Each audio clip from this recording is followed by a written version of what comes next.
Good evening and thank you all for joining our annual Henry Rothschild Memorial Lecture at the Shipley Art Gallery, Gateshead, though not at the Shipley Art Gallery, Gateshead this year. My name's Janine Barker and I've worked with the Shipley and specifically the Henry Rothschild collection for over a number of years. And we are so pleased to be able to offer this talk online this year and that so many are in attendance. Current numbers have 139, which is amazing. And thank you to all the team at the Shipley and the Tyne and Wear Archive and Museums for adapting and making this year's event possible, along with many of the other online events we've held. So a particular thanks to Ben Jones, who has coordinated this evening's talk and who right now is making sure it all goes smoothly behind the scenes. Please note that the event will be recorded to share online, but be assured that the recording will feature the main speakers only. So for that reason, we ask that you all keep your video off and your mics muted, but you'll still be able to see myself and Sandy and the other speakers. So not only will we be hearing from Sandy Brown, we also welcome at the end of the talk Liz Rothschild, Henry's daughter, to tell us about the Henry Rothschild Bursary winner and announce this year's recipient. For those who've attended our previous lectures, you'll be aware of Liz's keen involvement in the Rothschild collection and the bursary, and we thank her and Northumbria University for their continued support to the craft community in what are particularly uncertain times. So before we begin, I'd like to invite Julie Mill, who's recorded a short video for us. She's the Chief Curator of Art Galleries, to say a few words. Thank you. Hello, my name is Julie Mill, Chief Curator of Art Galleries, Tyne and Wear Archives and Museums. Welcome to the 10th Annual Henry Rothschild Memorial Lecture at the Shipley Art Gallery in Gateshead. For the first time, we're holding this lecture online, which is exciting and poignant in equal measure, but great that we've been able to adapt to present circumstances and bring you the lecture here at the Shipley. I'm actually pre-recording this from the Shipley as we thought it'd be nice for you to get a glimpse at least of this beautiful gallery in Gateshead. The Shipley holds one of the country's finest collections of 20th century studio pottery in the Henry Rothschild Study Centre for 20th Century Ceramics, as part of the Shipley's nationally renowned collection of contemporary craft, which also includes textiles, metalwork, furniture and jewellery. This renowned collection received a boost 2 years ago with another major gift of ceramics from John Christian's Studio Ceramics collection via the Arts Council Acceptance in lieu of Tax scheme. The Henry Rothschild Study Centre offers students and visitors the opportunity to explore the major movements in British studio ceramics during the 20th century, alongside ceramics from European potters. Henry Rothschild was an important figure for craftspeople, offering them his encouragement and support. He worked hard to promote the best potters when others had yet to take notice. In 1946 he opened Primavera in London. It became the country's leading craft retailer, and later another Primavera was opened in Cambridge. The shop stocked furniture, textiles and glass, but mostly ceramics. It became a showcase for new and diverse work, and from 1953 it delivered an ambitious and exciting exhibition programme. We are delighted that we're able to work with Liz Rothschild, Henry's daughter and her family, and also with Northumbria University on this lecture series and on the Associate Bursary programme, which supports ceramic artists. The new bursary holder, who was only selected last week, will be announced by Liz at the end of the lecture, and I'm so excited to be able to find out who it is. I'd like to thank both Liz and Northumbria University for their support, without whom this programme would not have been possible. Professor Dean Hughes, Deputy Faculty Pro-Vice-Chancellor, Department of Arts at Northumbria, along with Sim Hanasar, Curator of Sainsbury Centre for British Art in Norwich, Ronald Pyle, Ceramic Restorer and previous manager of Primavera, and Helen Walsh, Curator of Ceramics at York Museum Trust. I'd like to thank them for selecting, along with Ben Jones, Art Participation Officer from the Shipley, who will select the new bursary ceramicist. My grateful thanks goes to all of them. I'd also like to thank the Tyne and Wear Archives and Museums Art Galleries team, with colleagues from Northumbria who have organised this event, including Rachel Hooker, our Communications Officer, and Kate Gunnasekara, our Administrator, who will support the selection process of the bursary. Also to Janine Barker this evening, who was chairing the event, the subject of whose collaborative PhD from Northumbria University was in partnership with the Shipley, is the Rothschild collection. Every year we have worked to identify an outstanding ceramicist to deliver the Henry Rothschild Memorial Lecture. And I'm absolutely delighted that this year it's Sandy Brown, who will talk about her work, and I thank Sandy in advance for agreeing to do this lecture. I'm now really pleased to hand over to Janine Barker, who will introduce Sandy and her work. Thank you very much and enjoy this evening. So thank you to Julie and again all the team at the Shipley and Twelm at large who are working incredibly hard to ensure the continuation of our region's culture. I'm very pleased to have been asked to host this year's talk with Sandy Brown, a ceramicist of great depth and talent. I first became aware of her work as I started working with the Rothschild collection in 2011. There are 2 pieces in the collection and they stand out for their colour and their form. I was lucky enough to interview Sandy as part of my research, and she helped me to inform my own ideas around what is craft, what is art, and what lies between. Following Sandy's talk, we will take questions, but in order to help the event move smoothly, please submit those questions using the chat function on Zoom, and we will try and get through as many of those as possible. We do ask that everyone can keep their videos and their mics muted during the event, please. So, to begin, please welcome Sandy Brown. Thank you, Sandy. Oh, thank you. Thank you. And I must say, it's a tremendous honour to be invited to do this talk. I was very fond of Henry Rothschild. He was a great character and a really passionate about ceramics. And I was very pleased to have been able to invite him to the studio several times and to get to know him. So I'm delighted to be able to be part of this. Right, the first image shows I was a lost teenager. I didn't know what to do. So basically I left England in this Volkswagen camper van with a couple of other ne'er-do-wells, and we set off to drive across Europe and Asia. This photograph is taken in Afghanistan, and I ended up in Japan. So to cut a long story short, I ended up in Japan. And one of the things that you do when you are, oh no, not yet, thank you. One of the things when you arrive in Japan is that you start being fed and eating and drinking. And this was my introduction to ceramics. I knew nothing about pottery. I didn't even know it existed. And when I was in Japan, I was being wined and dined and entertained by friends, people that I would meet. And in restaurants, and this is how food is presented. I mean, this is a beautiful meal. And so look at the ceramics that they're using.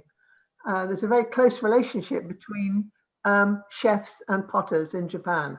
And so I gradually became drawn into this new medium to me. And so, yeah, so now we could go to the next image, Ben. Can you move on, Ben? Okay. Thank you.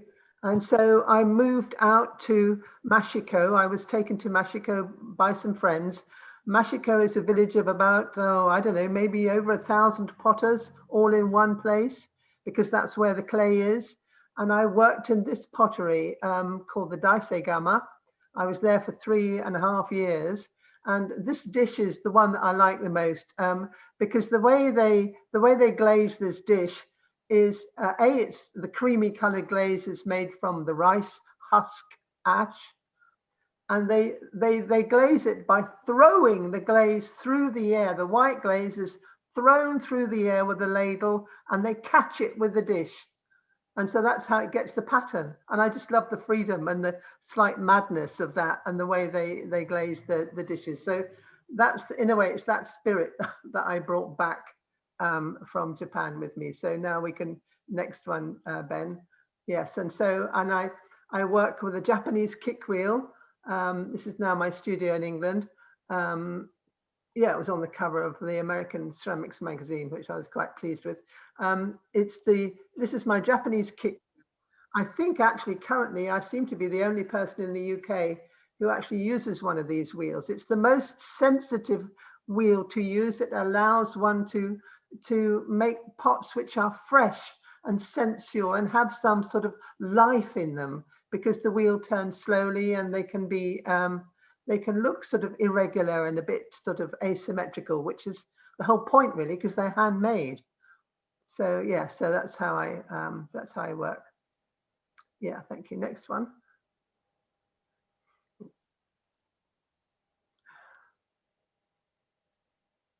Yeah, so there we have a tea bowl made on the kick wheel. And I was gradually, developing my language of color. It was one of the reasons why I got to know Henry Rothschild, actually, because he was very attracted to the color, because when I first met him, nobody else was using color in British ceramics. In fact, there was almost a bit of a thing that one shouldn't really. And so I did very well, because I started using color, and what a lovely palette it is, really. Using natural oxides, manganese oxide, copper oxide, cobalt oxide. Yeah, thank you. Next one. And yeah, so that was a plate. So I started making plates for dining. These are dinner plates. I still make them. I use them in my home every day. So do many other people. And each one is painted differently. Each one is effectively a painting. I sort of gradually developed my language of being able to make a composition, really, without planning too much, actually. It happens sort of organically. So yeah, next one. And a tureen, a soup tureen. Yeah, so I was making pots that we can use every day. And one of the things that I really benefited from seeing in Japan is that pots that are used every day can be works of art, and they can each one be different, and they can be highly valued and still used. And so I was so pleased to have had that introduction. And so that's what I do now. So yeah, that's a tureen. Yeah, on the cover of Ceramic Review. So thank you. Next one, please. Yeah, and a lasagna dish. And I have this lasagna dish actually got me a lot of attention, because as a result of seeing one like this, the Crafts Council invited me to go to America as a new emerging potter. So as part of the an exhibition they were having in the USA, presenting new British artists. So I was very pleased to be part of that. And it was the lasagna dish that they liked. And you can cook lasagna in it, can go in the oven. These are some of the strongest, most robust functional ceramics you can come across, actually. So yeah, next one, please. And then that is a serving platter. Love that rich red. Yeah, yeah. Thank you. Next one. And yes, so this was a way of photographing the dishes, showing them how they can be used. Yes, in my home. And do you find that very important, Sandy, on the fact that your ceramics are usable, functional ware? Well, that's yes, absolutely, yes, very much so. I don't have a problem with it. I mean, we spend a lot of money on cars, and we're not afraid of driving them, are we? And I think it's just accepting that it's okay to use them. They're strong, they're robust, and they're a great pleasure. And then what a difference it makes to our daily lives. That they enhance our daily lives. They enhance eating and dining.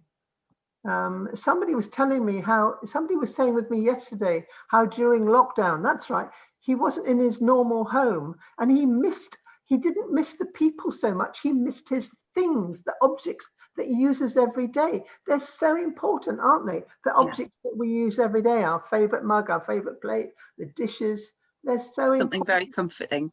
Yes, comforting, aren't they? They do become like family. And so, yeah, why not? Why not use them? Definitely. Yeah. Next one, thank you. Yeah, so that one was also on the cover of Ceramic Review. Thank you. Yeah. Next one. And then I was encouraged by a collector who came to the studio to start making larger forms, and he saw a small piece and he said, "Oh, that would look great 2 meters tall." So he asked me to make it for him. So I did. And so this was the first sculptural piece that I made. It was great fun to be asked to do something different, and I do love using the cobalt blue. I've got this sort of vocabulary of color and language that somebody has, people tell me that my work is quite easily identifiable. And I think it's because of this language that I seem to have developed using the slip trailer and brushes and the colors. So yeah, thank you. Next one. And then I was asked to do several of them. This was an installation at Rufford, in the ruined abbey at Rufford. Yeah. Yeah, next one, thank you. And this is my studio now. Yeah, I'm very lucky to have a lovely building to work in. And because it's quite spacious, it allowed my work to continue developing. So yeah, next one. It's just down the road from my house. And so, yeah, so that was how my sculpt, that was one day a few years ago, well, quite a while ago now. Yes, there's several large pieces on the go there, aren't there? Yeah, next one, thank you. Yeah, this is before they were fired. Yes, yeah, next one. And making plates and small pieces and functional wear throughout the whole thing, because I like doing that. Yeah, thank you. Next one. Yes, so you can see that one did get fired. The big donut form. Thank you. Next one. Yeah. Yes, I seem to be focusing a lot on circles and at the moment. Yeah, the next one. Yes, and for a while I was doing figurative work, and they come from playing. I don't plan or organize in advance. They come from doodles, really. And then I just, in fact, with this one, I just started at the feet and built up. I didn't know what she was going to be like. Yeah, next one, thank you. This is a clay painting. It's about 6 feet by 4 feet, or 2 meters by 1.5 meters. Yes, I made it in one piece, and then had to cut it in sort of jigsaw shapes to fire it, and then assembled it afterwards. So it's mounted on a wooden board. This one is. And I like this sort of, it's a great forum for a lot of painting and being expressive with the slip trailer. The slip trailer, the one that makes the lines, the way you have to sort of squirt color all over the place. That's my favorite tool, because you really have to be free to use it. It doesn't work otherwise. And so it's just great to just like jump in the deep end and have a go. Yeah, thank you. Next one. Yeah, a mermaid. I made this one, actually. I made this one during a demonstration, I think at well, one of the British ceramic events some years ago, and then it's now in a private collection, or it's in a collection of a sculpture park here. And yeah, it was on the cover of the German magazine too. I mean, that was demonstrating me not knowing what I'm going to do. That's what I like to demonstrate, is what I call my spontaneity performance, where I start with a lump of clay and then something happens, and that was what happened. So I made her in about, I don't know, 45 minutes during the demonstration. Yeah. Yeah, next one, thank you. Yes. Sculptural form. Yeah, I like her. She looks, well, she is female, isn't she? Yeah, that's in the private collection. Thank you. Next one. And this was a commission from lovely people who have been collecting quite a lot of my work, and they wanted these individual tiles are actually quite large. They're about 16 inches square and quite thick too. And they wanted them to be fixed to the wall and as one big painting. So that's what they are. That's what that is. Yeah. Another dinner plate. Wow, look at that. I love that. That cobalt, isn't it? Just fabulous. Yeah, those blues are amazing. Okay. Yeah. Yeah. Next one, thank you. Yeah, so these are the glazes. That little red one at the front with this, I keep thinking of the Japanese word, it's a spoito in Japanese, the slip trailer in front. That's the one that I like using. So I fill that up with color. Various brushes. There's nothing special about the brushes. They're regular household paint brushes, different sizes, wide ones, narrow ones, different colored glazes. This is what in fact, this one on the right, the bottom right of the picture is probably, I think it's the cobalt blue. The cobalt blue and the copper green gray when they're raw. So, you know, I really don't know how it's all going to work until after they come out of the kiln. So, yeah, thank you. Next one, please. Yeah, so there's some more slip trailers. I've got a whole collection of slip trailers, one for each color. And then I can just sort of play about, really. Yeah. Thank you. Next one. And then about 15 years ago, I was very lucky to get a very generous grant from the Arts Council to develop a new body of work. And I did a new body of work called The Still Point and the Dance. And the Still Point is a contemporary tea ceremony inspired by the Japanese tea ceremony, which is at the foundation of Japanese culture. It's a choreographed ritual about preparing tea. And so the tea ceremony room I made is at the back, that white room with the sliding doors. And the idea is that you would just cleanse your hands with the jug of water and the bowl there, and go through the circle, pass through the circle to symbolize renewal. This is my version of the Japanese tea ceremony. It's not at all a Japanese tea ceremony. They don't do it like this at all. But I was inspired by it. And then you go inside the room to where I would serve tea. Thank you. Next one. Yeah, so this is inside the tea ceremony room where I had designed the furniture using 2 different colors of wood. I sewed the seating. The cast iron kettle was thrown on the wheel and then made into forged by a cast iron maker. And so you can heat up the kettle and make the tea. And so in the Japanese tea ceremony, it's the tea bowl that's the communal object. And in fact, in my tea ceremony, I did use a teapot. Yeah, because the communal object in Japan is cleansed between each guest. So I had several bowls, and the teapot was the communal object. Yeah, so thank you. Next one.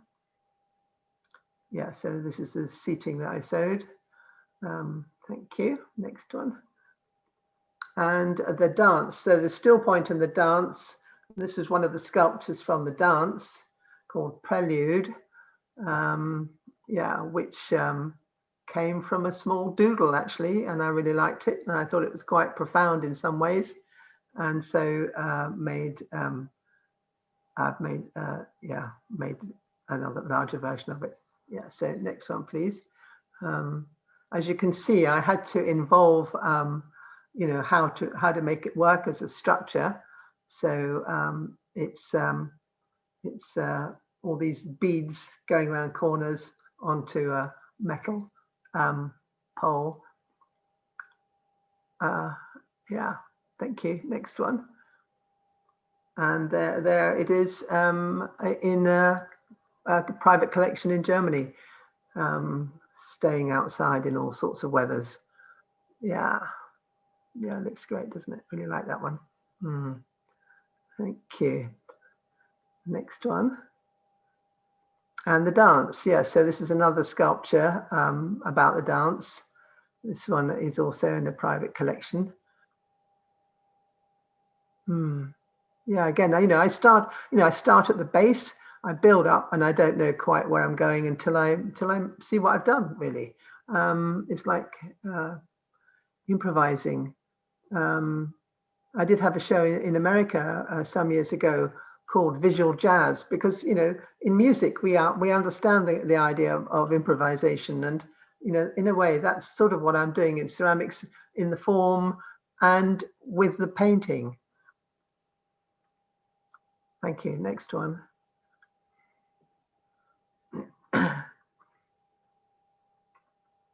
Yeah, so that is the sort of way that it looks before it goes in the kiln. It looks very, very different when before they go in the kiln.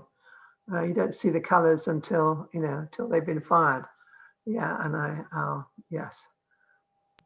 Your health and safety there, Sandy, is a little troublesome. Yes.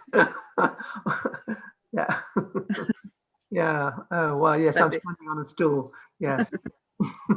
Got leads on the floor. I think the leads on the floor is because I think I was being filmed while I was doing this, so there was yeah.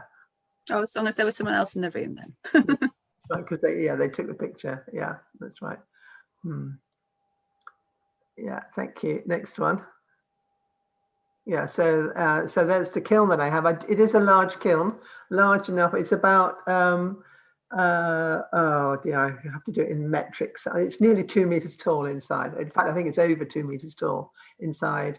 And so it allows me to make tall sculptures in one piece. And of course, in order to do that, I have to be able to move them from A to B. So I have this pallet stacker. So they're built on kiln shelves.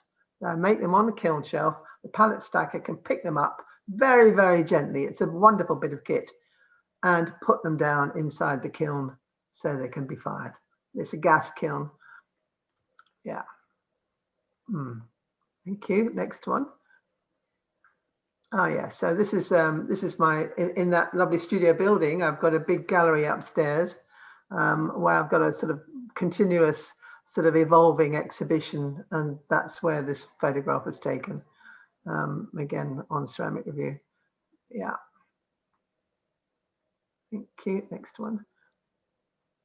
And I paint as well. Gradually, the sort of the language of painting has jumped onto canvas, so I do large paintings on canvas as well, using the slip trailers as like the potter's approach to painting, really. Thank you. Next one. And I was asked to do a performance piece. This lady on the right, I can't believe I'm showing you this actually. The lady on the right is a dancer. She actually was a dance officer for the Arts Council. She'd always wanted to dance herself. And she approached me and suggested we did a joint performance piece in which we painted each other and pranced about a bit. So that is actually what we did. So next one, please. Using color and mud and clay, and we and the next one, please. Next image. Yes, and we did this in the Northcote Theatre in Exeter. We did it as a performance piece with a musician. So it was a lovely conversation between Christopher Graff, who's the musician playing the violin. He was sort of improvising. We were improvising. And it was a great fun sort of bit of nonsense to do. I'd love to do it again, actually, because I hadn't been, I wasn't terribly fit when I did it then. And I'm a lot fitter now, and I've done a lot more dancing. So it'd be great to do it again. So yes, that was a lot of fun. Thank you. Next one, please. And this is a commission I got from a lady who wanted a complete house full of tableware. And she wanted me just to use mostly the green and a little bit of pink. And that was not a limiting factor at all. I found that, yeah, so that's one of the dinner plates. And they're all different. Everything is different. But you can see that they're connected and related. And, you know, so she uses them, which is great. Thank you. Next one, please. And I was invited to China. I was invited to represent Britain in China to make some new work there for a new museum that was being opened up. And so yeah, and the next one, I'll show you what I made. There's a large form in the next image. Thank you. Yeah, so that's what that became. Yeah, I can't remember the name of the museum now. My brain's gone blank. But anyway, that's where it is in China. Yes. Okay, next one, please. Hooping, that's right. Oh, Christmas cake. This has got nothing to do with anything really, but why not? Christmas cake. Yes, thank you. Next one. So it gives you an idea of the size of the kiln, really. This is a guy who helps me sometimes. Yeah, so I just wanted you to see the inside of the kiln, which we made ourselves, you know, out of ceramic fiber. Thank you. Next one. Yeah, so there we go. The show in America, visual jazz, with the lovely Lucy Lacoste in the gallery in Concord. Yeah, next one, please. Oh, haven't we seen that? Have I got that one in twice? I can't believe it. We saw that one already, didn't we? Sorry. Next one. Yeah, and there's another big square platter. Yeah. Yeah, it's fun just to play, isn't it? Yeah. Yeah. Because so the thing I do when I start something like this, and I've got something like this in front of me in my hand, I empty my mind. I don't plan. I don't know what I'm going to do. And I just start, and then something happens. Next one. And this is another big painting, a commission by some lovely big collectors who have been great supporters of my work. So this is another very large tiles as one big painting. Yeah, so next image, please. These are all stoneware. So I work to stoneware. So they're fired to about 1260, 1270. And this one, because the tiles are quite big, we did use quite a lot of them in the making. And even so, I still did not want to plan what I was going to paint until I painted it. And I had to give myself permission to fail. I had to tell myself, even if it doesn't work, even although it's taken months to make these tiles, if it doesn't work, I'll just make some more and it'll be fine. So I have to give myself permission to fail when I let go. If I'm tense, if I'm anxious, if I think it's got to work, then it might not actually. What makes it work is the fact that I'm not attached to the outcome, that actually whatever happens is going to be okay. And then something extraordinary happens. Yeah, so yeah, there's a big, nice big black vessel. Yeah, I like that one. Black clay with porcelain slip over the top. Thank you. Next one. Yeah, a bird bath. Again, that's a commission. Thank you. Next one. Another tile painting. A commission. Yeah, next one, thank you. Yeah, so one of my tools that I like, combining different colors of clays, is one of the things I've been doing, is combining China porcelain, and that red clay fires black behind it, and then texturing it with actually it's a butter mallet. That's something like my grandmother had when she was making butter. Yeah, next one, thank you. Yeah, so that's the black clay with the porcelain. Oh, it's 3 layers of different colored clay there, playing with the colors of the clay as well as the colors of the glazes. That's effectively a sort of standing painting form. Thank you. Next one. Yeah, and that's the other side of it. So it's Yeah, thank you. Next one.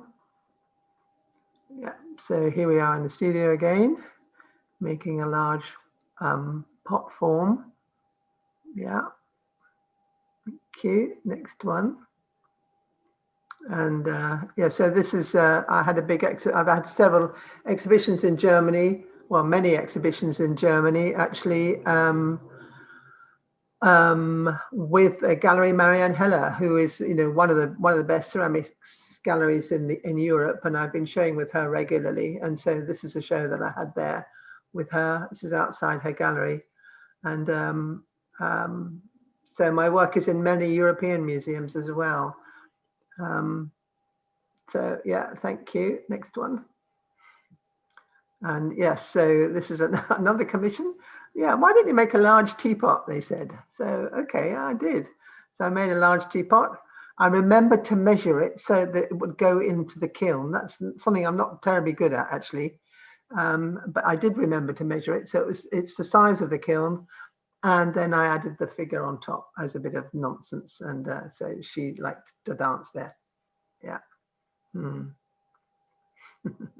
Okay, next one. Yeah. Yeah, another black clay painting. Yeah, thank you. Next one. Oh, that's a painting on canvas again. Yeah. Thank you. Next one. Yeah.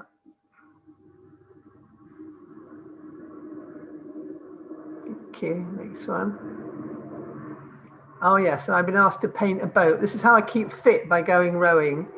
And they asked me to paint the boat because we were going to a big championship event in Holland. And so I painted the boat, then I had to paint the clothing, and then I had to paint the oars as well. This is called pilot gig rowing. Thank you. Next image. Yeah. Next one. Thank you. Yes. And yeah, so I started painting clothing as well. I did that as part of the. I do that sometimes. And so yeah, these sculptures, the 3 totems. Yes. Thank you. Next one. These are the 3 graces. Again, it was a commission from these lovely collectors. Really nice. They're about 2 meters tall, these forms. Thank you. Next one. And then I was invited by Sotheby's to participate in a big exhibition, 20th century ceramics at Chatsworth. And so I decided I would make a temple, and this is how the temple began. It came out of a doodle. I just sort of said I would make a temple, had no idea how to do it. So I made a small version, and then we worked out how to scale it up. So then the next one is, yeah, so making a wooden, that's the roof, the domed roof for it in my gallery, in the upstairs in the studio building. Yeah, next one. So, and then we painted the roofing. Those are the roofing tiles. I painted each one differently. Yeah, next one. And we had to make lots and lots and lots of tiles. So, and then I painted them. And again, I painted them without really planning. I think I'm doing the inside. I think these tiles ended up inside. Yeah, and there's all bits of the temple around and about behind me as well. But yes, without, you know, just planning. Okay, next one. Yeah, so that's one of the painted tiles. Next one. And then this is the painting the floor of the temple. So I had to lay it on the floor. It gives you an idea. It's 4 meters square. So we made all the tiles. I laid it on the floor of the studio, and then, you know, I had to set about painting it without, again, this is cobalt blue being brushed. So I had to put a long broom handle on the end of one of my brushes, and because I couldn't reach the middle otherwise. And so that was the way of getting around that. So again, you know, without planning too much, if I just sort of relax, if I just relax and let go, it works. So thank you. Next one. And this is how it looked when it's installed at Chatsworth. So the stepping stones, 3 arches, 4 columns around it, finials on the top. Yeah, and yeah, there we go. A temple. Yeah, thank you. Next one. Yeah, yeah, it's the thing I'm most proud of, really, actually. It's a non-denominational space for contemplation and reflection, spiritual sort of non-denominational space for spiritual reflection. Yeah, next one, thank you.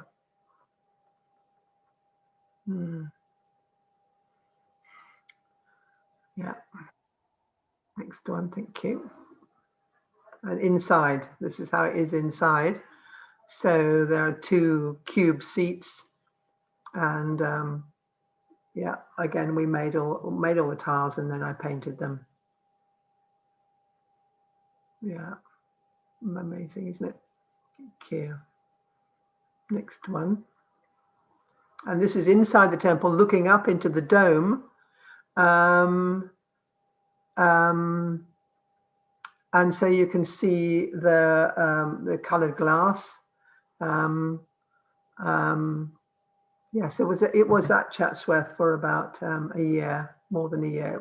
It kept being extended by popular request, because it was in a show with Henry Moore. It was in a show, the 20th Century Sculpture in the Landscape, with Henry Moore, Barbara Hepworth, and Damien Hirst and Sandy Brown, people like that. So yeah, thank you. Next one. Thank you. Yeah, so it was on the cover of Ceramic Review again. Yeah, thank you. Next one. And then it was shown at Messham's. The temple is available, actually. It's still available, I will just say that. This is Messham's, a show I had at Messham's, which is a gallery in Wiltshire, a lovely new gallery, where I exhibited a modern banquet. And the whole lot was bought by an American film director in Los Angeles. So that was great. Thank you. Next one. And some thrones. Again, a commission from some lovely collectors. So yeah, they are outside in the snow and weather, aren't they? They can contemplate their estate, which I think they do. Thank you. I'm getting very good at making large square slabs and large sort of tiley things and joining them together. Yeah, next one. And this was the last show I had in Germany, I think 3 years ago. So these were large pieces to go outside the gallery. But I think the photograph is taken there inside the gallery, but then they ended up outside. Thank you. Next one. And this throne went to the Frankfurt Museum of Art, and it's in their permanent collection. Yeah, they bought it. Thank you. And then this is a bit of nonsense. This is in the village where I live. I was asked to paint the Skittle Alley for them, so I did that as a bit of fun, and it was great because the guys who play Skittles really like it. Yeah, thank you. Next one. There's another painting on canvas. Yeah, next one. And this is another commission, a tall form that was going to go. In fact, I think I've got an image. You'll see. Yeah, that's a tall form. Again, I like doing these cobalt swishes. Swishes, circles, and squares seem to crop up quite a lot, really. And I the flow. Yeah, next one. And then it's installed in this pond, in the center of the pond, with some tiles. Yeah, this is the same lovely couple who also commissioned the thrones, and the thrones are quite near there as well, so they can sit by the pond in their thrones. Thank you. Next one. And this is a large tile. I am getting very good at making large tiles. This is probably, when I say large, it's about, it's nearly, in centimeters, it's about 30 inches. I don't know what that is in centimeters. I can't think in metric, but it's 30 inches square in one piece. And yeah, they fire, they fire quite well. Yeah. Yeah, next one. Another commission. This one actually became a water fountain because the lady who commissioned it suggested that it could be used as a water fountain. So, so it can be. So it is. Yeah, next one. Thank you. Yeah, this is another of the large tiles. They're probably about ½ inch thick. It's really about even drying, even firing. That's how they work. And I do like this sort of, well, incorporating texture. That's the bare clay with the white glaze trailed over it. Quite a bit of texture on this one, and I'm increasingly using that more now. Yeah, next one. And this is the maquette. This is another doodle for one that I haven't made full size yet, but I'd like to. This is one is in the waiting room, really. Be nice if somebody commissioned me to make a large scale version of a sort of a colourful henge. Thank you. Next one. And this is a commission, again, another big clay painting. This one is outside, installed outside at the home of these collectors. Yeah, so lovely, lovely. And one thing that came out of the temple was using a lot of turquoises and blues, which I like using that language. Yeah, so next one. Oh, it's a big, large, big platter. Slightly out of focus, isn't it, the photograph? Sorry about that. Large, big platter. Now, somebody was asking me earlier where I have to admit, I get this red from when I was in China. When I was in China, there are lots of little glaze shops in the town in Jingdezhen, where like bakeries, where the families sort of buy all the glaze materials and make the glazes.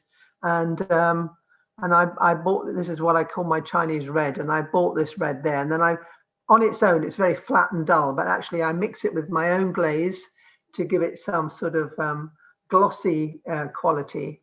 And that makes it look more interesting. But it's a lovely rich color, isn't it? It works really well with the manganese and the cobalt blue on the turquoises. So I've got quite a rich palette now, colors. Yeah, next one, thank you. And this is another clay painting, which has been installed outside. Yeah, lovely rich blues, aren't they? Thank you. Next one. And this is a maquette. This is a doodle, another one that I'd like to make larger. One thing that I noticed when I go out rowing in the boat, which I do here because I live by the sea, there are lots of floating buoys in the estuary around, and they're interesting shapes. And this form was inspired by the floating buoys that I see. They're sort of squares and circles and things on top of each other. And so I think that's where that came from. Next one. And this is another doodle, one that will probably get made at some point. It's a labyrinth which you can walk in. You can walk in. So if I make this one if I make a full-size version of it, you'll be able to walk into the center. Yeah, next one, thank you. And these are some cups and saucers. I'm working on a project for St. Austell at the moment, and they're wanting to celebrate the China clay heritage that they have. And so I thought I would play with the China clay. And to my great surprise, these cups and saucers are just made entirely of St. Austell China clay. It's normally China clay is considered as not being very plastic, not being on its own, but it is beautifully plastic. Lovely sensual clay to use. So so I made them, and yeah, they're in an exhibition at the moment. Next one, please. And yeah, this is now we're getting up to the current day because I'm working on a big project at the moment, of which this is part that I can't say too much about. other than it's for St Austell. And the next image also, this is the studio. This is the studio yesterday, or the day before, working on this big sculpture for St Austell, which I can't say too much about, other than it will be quite amazing when it is installed. And it's been keeping me going through the lockdown, and I've been working on it. It's called the Crest Commission. St Austell is doing quite a lot of encouraging commissioning contemporary art now to celebrate their heritage. And so I've got this absolutely brilliant challenge to make something which is going to be amazing if I can actually achieve it, which I think I can, because I've got a movable gantry in the studio. You can just see a part of that. I've got structural engineers, fabricating engineer involved in it now, because it's going to be assembled. Yes, so thank you very much indeed. I think that's the last image, isn't it? Yeah, so thank you. Yes, that is. And you are right on time, Sandy. Well done. Oh, good. That's good. I wasn't really sure. And we've had some wonderful questions coming through. I was trying to group them all up into kind of themes, but I think I'll just read through them. As I say, if everyone could kind of keep their mics off, just so we don't get a lot of kind of talking over. So yes, so from Sarah, we have a question about when you first started using your colour glazes, did you have much chemistry knowledge in terms of what you were? No, very little really. I mean, I think I was very lucky that right at the beginning, you know, this was the days when potters had to make your own. You had to make your own glazes, and so I did what all people who work in ceramics do. Is you just start by blending two materials. It was experimenting, trying two materials. You know, I remember doing some tests with Cornish stone and wood ash. And just trying, you try 25% of one, 75% of the other. Then you try 50-50, and then you try 75-25, do it the other way around. And you just mix up lots and lots of small tests. And that's how I got to understand how colors behave. So it's all trial and error. And actually, once I found something that worked, I stopped testing after that. So I'm not, you know, I don't carry on. Well, I am doing a bit of testing now because I'm developing sort of celadons and white glazes, but I don't do a huge amount of testing. Once I developed the colors that worked in the early days, then I sort of stayed with it and wanted to develop how I would use, what would I do with these glazes once I discovered it. So for example, with the copper green, I had a base transparent glaze that I developed, and then added, trying, is it going to be 1% of copper oxide to make the green, or is it going to be 20%? I had to try lots and lots of tests, and then I found the range that worked. In fact, it's 8% that works. And so little tip for everybody. I'll give you that for nothing. Yes. And so yeah, so then I didn't experiment with it anymore. I just didn't want to mess it up. I want that. Okay, you just be regular and do your thing, and I'll be the unpredictable one. I can't stand being unpredictable as well. No. There were a lot of questions asked about the larger pieces, about the kiln and how you fired them. Obviously, you showed us that 2-meter kiln. But then you also said something interesting about how often you don't measure as you're building. So I imagine there are a few instances where you realize it's not going to fit in your. Well, it did happen that only a couple of months ago I had to fire a sculpture where it just was too big to go in the kiln. I couldn't quite close the kiln door, so I had to extend the kiln temporarily. Luckily, I've got lots of ceramic and fiber around the studio all the time, so I had to, about 3 inches of ceramic fiber strip, and lots of it I had to put around the door to extend it. But I won't make that mistake again, I can tell you. Yeah, that's the kind of thing you do once, isn't it? So how did those pieces that stand outside, I think everyone can agree that those lovely, the images, especially in the snow, are just beautiful.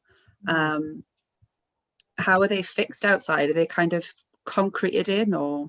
Well, the large ones, they're on some of them are freestanding, some of them are fixed to a concrete base, some of them have, if they've got multiple sections, like the one that's in the snow, the one that we saw in the snow, that's on a metal pole. The metal pole has a round base, and the round base itself is bolted to the concrete, so it's quite stable. And that's been outside, and you know, the same with the columns around the temple as well, because the columns and they were outside all winter at Chatsworth, and they had severe weather, strong winds, rain, snow, all sorts, and they were fine, even though they're separate pieces. They're not actually joined together. They just, the ceramic pieces just sit on each other on a metal pole, and the metal pole was bolted to a large base. Yeah. No, that's amazing. There's a lot of questions asked about kind of your inspiration. You say that you're very free in how you work and how you don't particularly plan. Some questions about whether, you know, Hepworth has been an inspiration to you, and these kind of, where do you get these shapes and colours from? Well, you know, I don't need to look outside myself to find them. You know, I mean, when they come from, when I'm playing about or doodling, they come from what I can only describe as the collective unconscious. I mean, Carl Jung wrote about the collective unconscious, that we all have within us a language of form and shape that that has meaning, and you'll see it in a lot of the native art, native Indian, Native American art, ancient art. And somehow I think, I know, I sort of, when I let go absolutely, I think that's where it comes from. I mean, some things have been inspired by external things. I know, for example, the temple, and I didn't know about this until after I had made it, well into the making of the temple, that when I was on that journey in my Volkswagen, in the Volkswagen camper van, when we were going through Iran, I was taken into several mosques, and the mosques in Iran are full of color, turquoises and blues, and I think that sort of stayed in my brain for you know, hundreds of years, and it didn't come out until I started making the temple. I didn't even know it was an inspiration until I was well into the making of the temple. But when I thought, why am I making this temple? Why does it have to be these colors? Where has that come from? And then I remembered, oh yes, that temple, in those temples in Iran, particularly one in a city called Isfahan, which has got a huge, great turquoise blue temple. And then after that, we went to the Taj Mahal in India. And you know, that, although that's not color, but it is an incredibly sort of evocative form that looks familiar, even if you've never seen it before. You look at it and you think, I know this form. Yeah. So yeah, I think that's where. Yeah. So I don't think need to go and see it. I don't actually need to go and see anybody else's art to do mine. It just sort of comes. Yeah. No, it is very much your own. I think one of the images that you shared of doing that sort of large piece where you've got the brush on the broom handle, and someone's Liz has asked a question here about if you like to stay fresh. So how do you know when to stop? Well, it's the same. When is enough enough? It is. I have to listen to my inner sense. I have to be guided by my body, really. It's about my body is leading. I'm not doing it. It's not coming from my head. It's coming from my body. So if my arms pick up another color and they use it, then that's fine. And I sort of watch them. I'm watching them the way you'd be watching it. And it's the same impulse that says, it doesn't even say it in a word, but that's enough now. Stop now. It's the same. It comes from the same place that tells me to do a big blue swish and some, you know, green blobs over here, also tells me, okay, that's enough now. Yeah. And is that the same? We've got a question from Maria saying, how do you know when it works and when it doesn't? Is that the same? Do you have a feeling for a piece if you're working on something and you go, this isn't what I'm feeling? What I have noticed is that it always seems to work if I am in that right place of letting go, of doing it from the empty mind. It doesn't work if I'm tired. I have to be sort of alert and energized, and it's like a moving meditation actually. So if I'm in that place, then I think I can probably say actually that it always, am I going to say it nearly always works? You know, I can't think of an example where it hasn't worked actually. When it doesn't work is if I, for example, start trying to make it work. That's when it doesn't work. Yeah. So when you sort of interfere with your own process. Yes. Yes. Exactly. Another interesting question, and I think this ties in with your exhibition in America, this visual jazz, is that your work does have a lot of rhythm. This is from Mella. Do you listen to music while you work? I don't actually know. I tend to find it a bit distracting. The only time I have listened to music is actually when I painted that boat and I had Led Zeppelin going on in the background. Brilliant. And that worked really well. What sort of temperatures do you fire to? Just to get these rich colours. That's from Guy. Well, about 1260, 1270. Yeah, high stoneware temperatures. Yeah. There's an interesting question here from Jeff, and I was thinking of this in relation to the Chatsworth pieces, because Chatsworth is quite an unusual place in that it has this mix of very traditional art and very contemporary art, and that's sort of been pushed forward by the family of collected in that way. But do you find that you're more popular outside of Britain than in Britain? Maybe something to do with your style, or do you think that's just how? I don't know. I've certainly done very well on the continent of Europe. I've been to Australia several times. If it hadn't been for the lockdown, I would have been in South Africa. I was invited to be their national award judge this year. And I've exhibited in America many times, actually. I don't know, because if I think, I don't know, I'll have to have a look and see where my work is, because I've got a list of all the museums worldwide that hold my work in their collection. I think it's about 45. But, you know, there's quite a few like you in the UK, and there's, you know, quite a few here that have. So I don't think so, actually. I think I've done well here as well, actually. Yeah. I think with your pieces, so especially these larger pieces now, it's really about the kind of outside space as well, isn't it? It's like where is going to be able to present them to their best advantage, which is why Chatsworth is a wonderful place. It is, isn't it? Yes. A question from Liz Willis is, as it's important to you that your work is used, how do you feel about some of these pieces being behind glass in museums as they are at the Shipley? Yeah, no, well, that's fine. It's a different context. No, that's okay. That's okay. I think, you know, in museums, I think that's fine. I think I always feel a bit sad if I think people who, you know, individuals who buy my work and have it in their homes and don't use it. You know, I think in a way they're sort of missing out, really, because there's no reason not to, really.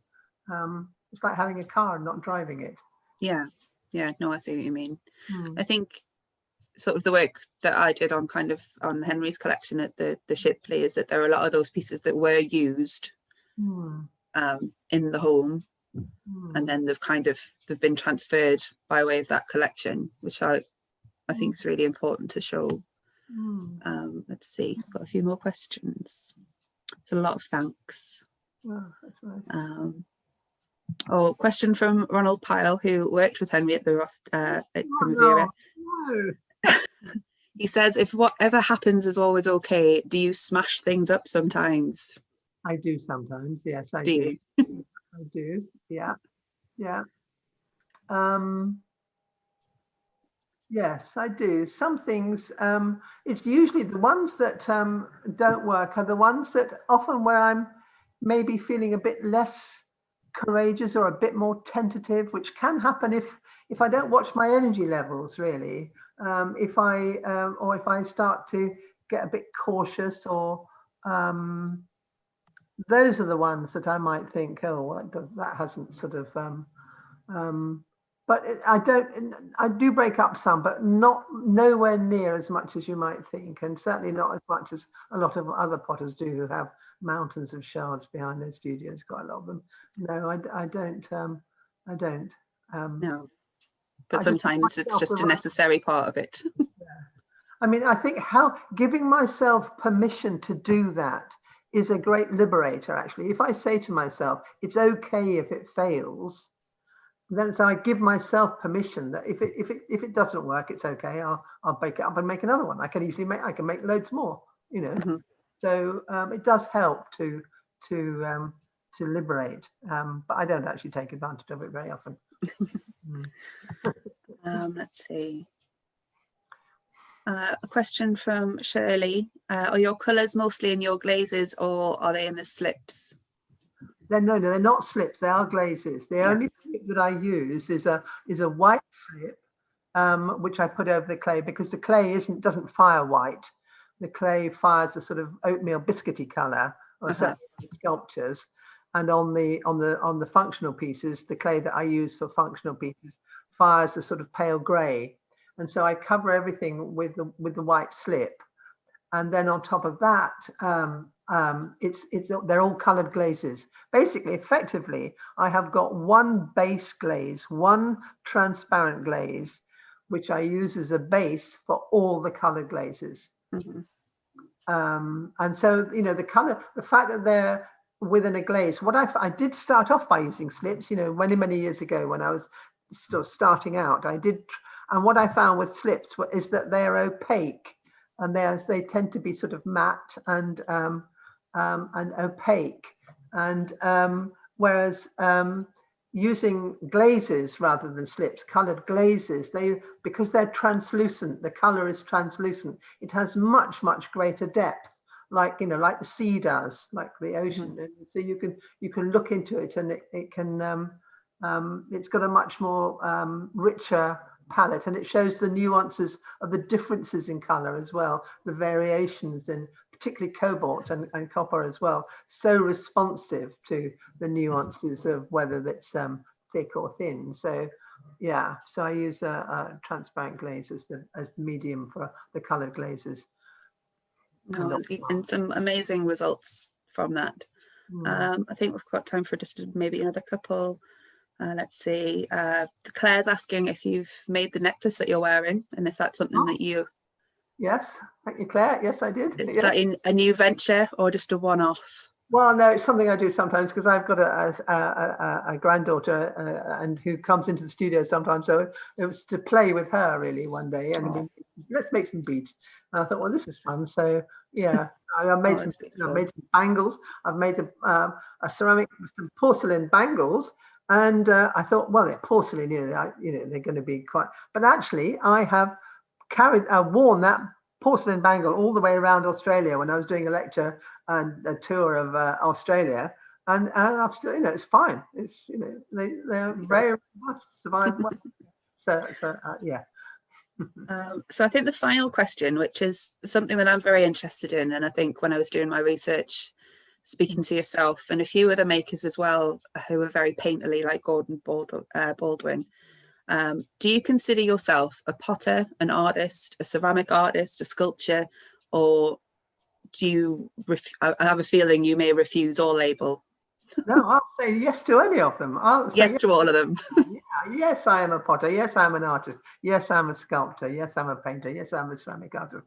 But actually, I started in clay. I started with making pots. That's really the foundation. Without that, nothing else happens. That's the foundation. It's my roots. It's where I come from. It's where I always come back to. So that's why those cups and saucers that I showed you, the cups and saucers made of China clay. I was making a big sculpture one day and cups and saucers the next day, and I quite like going back. Yeah, I think of myself as a potter really, who does all these other things as well. No, it's wonderful. And there's just one little thank you from a Marsha Carp, which I think I should mention, to say that she's been using her tableware of yours for over 15 years. So thank you. Yeah, thank you, Marsha. Isn't that wonderful? Thank you very much, and thank you all for your questions and for being so engaged in the process, and understand this is a very different way of doing things, and if we were in the Shipley, we'd be talking for a very, very long time, I'm sure. But we must have to leave it there, I'm afraid, but thank you everyone. So what I would like to do now is to introduce Liz Rothschild, who will share with us the exciting news about this year's recipient of the Henry Rothschild Bursary. Thank you, Liz. Thank you, Janine, and thank you, Sandy, for an absolutely fantastic talk. Beautiful. So I'm very delighted to announce the winner of this year's Henry Rothschild Bursary. We had some really excellent proposals from a wide variety of artists working with clay, and it was extremely hard arriving at our final decision. However, this year's winner showed a breadth, timeliness, and originality in her approach that impressed the panel very much. And she is Mella Shaw.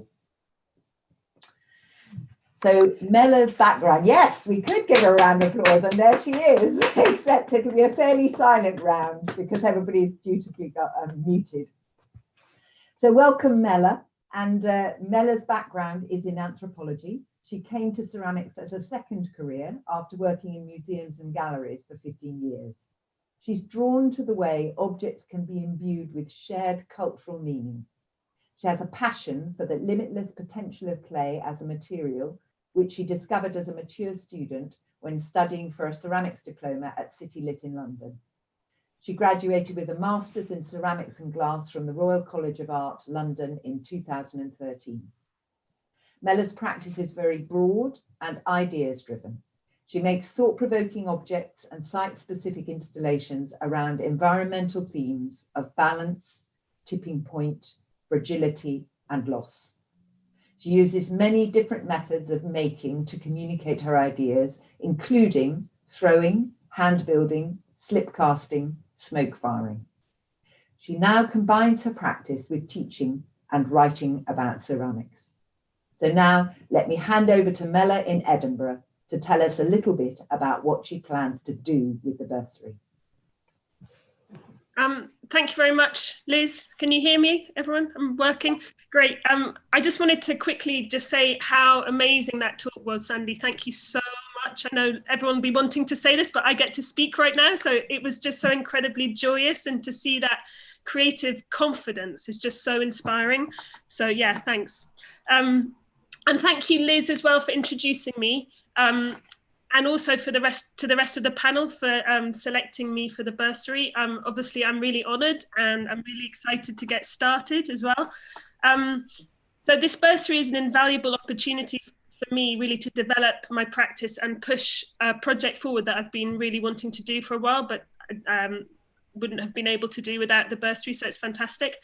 As Liz said, I often play with balance and tipping forms and thresholds in my practice. And over the last 5 years, that's led me to make work that's sort of consciousness raising and is connected to environmental tipping points, I suppose. I think for like a lot of makers, and maybe particularly ceramicists, I'm very aware of the carbon footprint of my practice, and also the need to be conscious about the use of resources. I think a lot of us feel that way. So my idea is to develop a range of work that I'm calling rare earth, which highlights on the rapidly depleting mineral reserves. In particular, I'm going to focus on the enormous amount of electronic waste that's being generated in the culture that we have, that is based on inbuilt obsolescence, I suppose. So I was amazed to learn that there's only about 12 years left of the mineral indium, which is used to make touch screens touch sensitive. And also that we're at this point where there's so much precious metal thrown away in e-waste, so things like circuit boards for mobile phones and computers, that soon will actually be more advantageous to mine landfill than to try to extract virgin minerals and metals. So for this project, I'm going to be using gold as a symbol for value, and I will be experimenting with making my very own gold luster, but I'm going to make it from gold that's been salvaged directly from e-waste, electronic waste. And I'll also incorporate this into sculptural ceramic pieces that reference up to 60 different minerals that are used in smartphone production. So this new body of work is quite ambitious, and I'm just really happy to have received the funding because there's a lot of experimentation that I need to do, and I'm really looking forward to sort of getting started. I'm sure there's quite a lot of ceramicists tuned in right now, so if anyone has any experience in making their own gold luster, I'd really love to hear from you. My name's Mella Shaw, so you can find me on my website and contact me if you want to share your experience with that. But yeah, I really just wanted to thank the panel again for letting me have this amazing honor of having the Henry Rothschild Memorial Bursary. And I'm really looking forward to sharing with some of you the things that I make. Great. Thank you, Mella. Thank you. Thank you, Mella, and congratulations.